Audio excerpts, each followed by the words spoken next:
Assalamualaikum warahmatullahi wabarakatuh. Nama saya Irfansyah dari Program Studi Sistem Informasi Fakultas Teknologi Komunikasi dan Informatika Universitas Nasional. Saya akan membuat presentasi tentang arsitektur DBMS di mata kuliah Pengolahan Data Terdistribusi R03. Saya akan menjelaskan arsitektur DBMS. Arsitektur DBMS atau Database Management System ini dikenal dengan nama arsitektur 3 skema. 3 skema arsitektur, di mana fungsi ini untuk memisahkan antara basis data fisik dengan program aplikasi user. Skema-skema tersebut dibagi menjadi 3 level.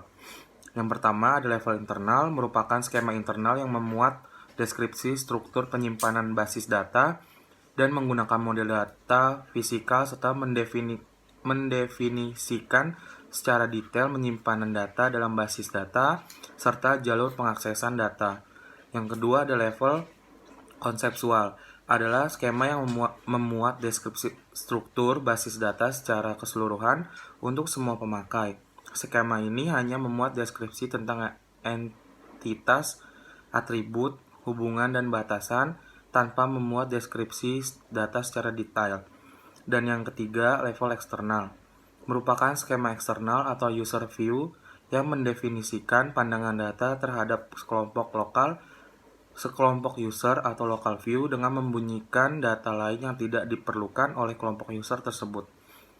Selanjutnya ada keuntungan dari arsitektur, dibagi menjadi 3. Yang pertama, yang A, perubahan skema konseptual, yaitu adanya perubahan dalam skema konseptual, contohnya penambahan suatu item dan tidak akan berpengaruh pada program aplikasi. Tetapi jika skema eksternal tidak sesuai lagi dengan skema konseptual yang baru, maka program aplikasi harus disesuaikan juga. Lalu yang kedua, ada perubahan skema internal. Pemisahan antara skema eksternal dan skema internal berfungsi untuk menjaga bila terjadi perubahan skema internal. Misalnya ada penambahan pointer pada rekaman tidak memerlukan perubahan pada aplikasi. Lalu yang ketiga, ada perubahan skema eksternal. Adanya penambahan skema eksternal atau pembuatan skema eksternal baru tidak akan berpengaruh pada aplikasi yang ada selama aplikasi tersebut tidak mengakses data berdasarkan skema yang baru. Selanjutnya ada komponen DBSM. Komponen-komponen DBSM terdiri dibagi menjadi 3. Yang pertama interface, yang di dalamnya terdapat bahasa manipulasi data atau data manipulation language. Yang kedua, bahasa definisi data. Data definition language untuk skema eksternal, skema konseptual, dan skema internal. Dan yang ketiga, sistem kontrol basis data atau database control system, yang mengakses basis data karena adanya perintah dari bahasa manipulasi data. Contoh bahasa menggunakan komponen-komponen tersebut adalah SQL atau Structured Query Language. SQL merupakan bahasa standar yang digunakan oleh kebanyakan aplikasi DBSM. Selanjutnya ada klarifikasi DBSM. Sistem basis data dapat diklasifikasikan 3 bagian yang terdiri dari: yang pertama, ada klasifikasi berdasarkan model data.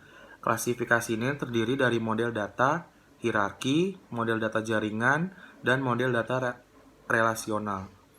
Yang pertama, ada model data hierarki. Dalam metode ini, data disusun menurut struktur pohon yang merupakan bentuk lain dari abstraksi data untuk basis data akademik. Pada puncak hierarki disebut dengan akar atau root.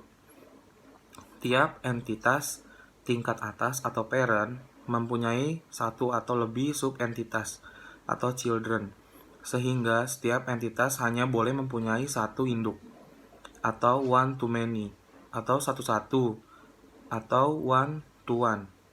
Dalam satu universitas terdapat banyak fakultas dan setiap fakultas terdapat banyak dosen atau banyak mahasiswa dan seterusnya. Tanda panah menunjukkan derajat keterhubungan atau banyak. Untuk menampilkan semua mata kuliah pada fakultas tertentu harus dilakukan dalam 2 tahap. Yang pertama adalah menampilkan rekaman semua dosen yang mengajar di fakultas tersebut. Kemudian baru mata kuliah yang dipegang oleh para dosen. Dalam hal ini, penampilan data terlihat kurang efisien, sebab menggunakan entitas perantara dosen yang harus ditampilkan juga. Dikarenakan kunci data yang digunakan untuk mengumumkan antar entitas kode dalam struktur data, maka untuk jumlah entitas perantara yang sedikit masih dapat dikatakan efisien. Ini contoh dari universitas. Jadi ini ada cabang-cabangnya. Yang pertama ada universitas, ini yang kedua ada nama fakultasnya, jumlah dosen, jumlah mahasiswa, dan jumlah jurusan. Lalu di sini ada nama mahasiswa, nomor mahasiswa, ada nama, dan ada jurusan. Dan di sini di sampingnya ada dosen, NIP, nama dan golongan. Lalu selanjutnya ada mata kuliah, kode mata kuliah, nama mata kuliah, dan jumlah SKS. Yang kedua, ada model data jaringan.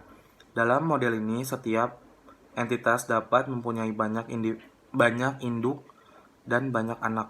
Pada gambar menunjukkan entitas mata kuliah mempunyai 2 induk, yaitu langsung berhubungan dengan fakultas dan dosen. Ada contoh dari diagram universitas, sama seperti tadi. Ini ada nama universitasnya.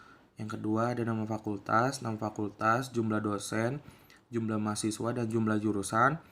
Lalu ada nama mahasiswa di sini, itu nomor mahasiswa, nama dan jurusan. Dan di sini ada nama dosen, NIP, nama dan golongan. Lalu selanjutnya ada mata kuliah, kode mata kuliah, nama mata kuliah, dan jumlah SKS. Dan yang terakhir nomor mahasiswa sama nama mata kuliah. Dalam model ini lebih sedikit terdapat data rangkap, namun lebih banyak terdapat hubungan antar entitas, sehingga akan menambah informasi hubungan yang harus disimpan dalam database. Hal ini akan menambah volume dan kerumitan dalam penyimpanan berkas data. Selanjutnya ada model data relasional. Dalam model ini, setiap file dapat dijadikan kunci data. Data rekaman disusun dari nilai yang berhubungan atau record. Baris-baris ini akan membentuk tabel yang umumnya tersimpan dalam satu berkas atau file. Ini contoh model data relasional. Di sini ada mata kuliah, ada fakultas, ada nama mahasiswa, ada nama dosen. Dengan menggunakan model ini, pencarian file dari suatu tabel atau banyak tabel dapat dilakukan dengan cepat. Pencarian atribut yang berhubungan pada tabel yang berbeda dapat dilakukan dengan menghubungkan terlebih dahulu tabel-tabel tersebut dengan menggunakan atribut yang sama atau join operation. Selanjutnya ada keuntungan yang dapat didapat dengan menggunakan model ini adalah sebagai berikut.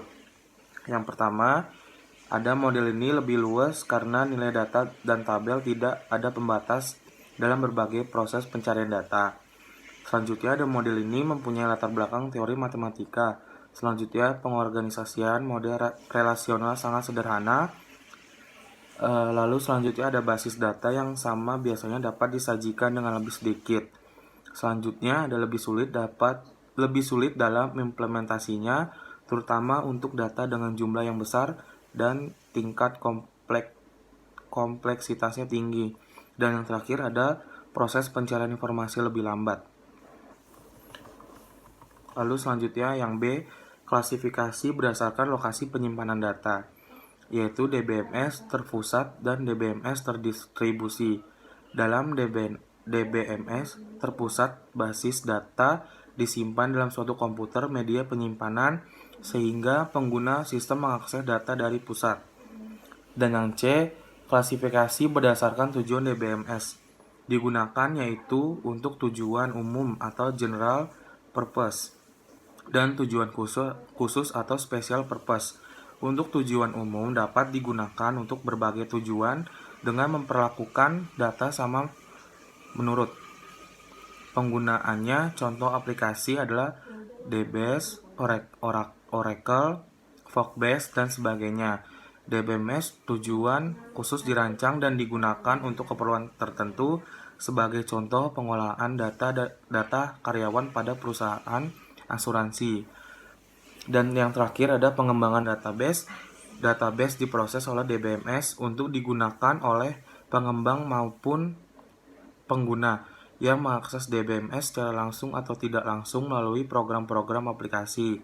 Database terdiri dari 4 elemen utama, yaitu data pengguna, metadata, indeks, dan metadata aplikasi. Sekian presentasi dari saya, kurang lebihnya mohon maaf. Wassalamualaikum warahmatullahi wabarakatuh.